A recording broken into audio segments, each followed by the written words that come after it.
জমিজমা সংক্রান্ত বিরোধ ও পূর্ব শত্রুতার রেশ মেটাতে এক অসহায় দিনমজুরের নবনির্মিত বসতঘরে আগুন দিয়ে পুড়িয়ে দিয়েছে দুর্বৃত্তরা। ঘটনাটি ঘটেছে বরিশালের বাকেরগঞ্জ উপজেলার দুদল ইউনিয়নের সুন্দরকাঠি গ্রামে। ঘটনার বিবরণ ও প্রত্যক্ষ সূত্রে জানা গেছে, ওই এলাকার দিনমজুর মোহাম্মদ রাব্বি হাওলাদারের সাথে একই এলাকার খোরশেদ ফরাজির সাথে দীর্ঘদিন যাবৎ বিরোধ চলে আসছিল। এরই ধারাবাহিকতায় গত বৃহস্পতিবার দিবাগত রাতে শত্রুতার জের মেটাতে নবনির্মিত গৃহঘরে আগুন দিয়ে পুড়িয়ে দিয়েছে বসতঘর। এমনই অভিযোগ করেছেন ভুক্তভোগী এই পরিবার। রাব্বি হাওলাদার সাংবাদিকদের কাছে অভিযোগ করে বলেন, আমি একজন দিনমজুর, আমি অনেক কষ্ট করে এই ঘরটি নির্মিত করেছি। আমার প্রতিপক্ষরা আমার ঘরে আগুন দিয়ে শত্রুতার জের মিটিয়েছেন।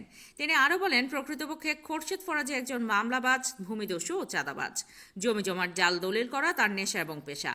ফার্মেসি ব্যবসার অন্তরালে মাদক ব্যবসা, জাল দলিল, ভুয়া স্ট্যাম্প সহ তার নানা অপকর্মে অতিষ্ঠ এলাকাবাসী। তাদের সন্ত্রাসী বাহিনীর ভয়ে মুখ খুলতে সাহস পাচ্ছে না কেউ। বিগত ফ্যাসিস্ট আওয়ামী লীগ সরকারের আমলে খায়রুল ইসলাম খোরশেদ ফরাজি সুন্দর কাটিবাজার এলাকায় তার নিজস্ব একটি সন্ত্রাসী বাহিনী গড়ে তুলেছেন বলে এমনই মন্তব্য করেছেন এলাকাবাসী। আমার নাম মোহাম্মদ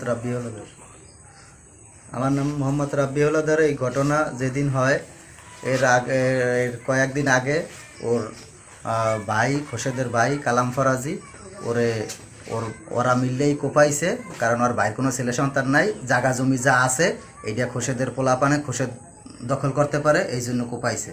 তারপর আমাদের কিছু ভাই বাতিজে আছে, এখন আমি মামলা দিয়েছে, মার্ডার মামলা দিয়ে এখন হেরা পলান্ত। তারপর আমারে হুমকি দেমকি দিয়েছে। তারপর পরদিন ও বাড়ি ওই খোরশেদের বড় ছেলে বাড়ির সামনে আসছে আর একটা লাঠি ভাঙছে। আমি বাড়িতে পরে দৌড় দিছি। তারপর আমি মানুষজন নিয়ে যখন আইসি, ও পরে দৌড়ইছে।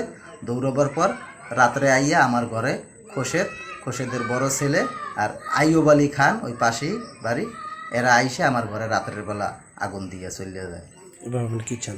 এই ব্যাপারে আমি মামলা করছি, এখন আমি এইটার সুষ্ঠু বিচার চাই। Samia Sultana, CN Bangla news desk.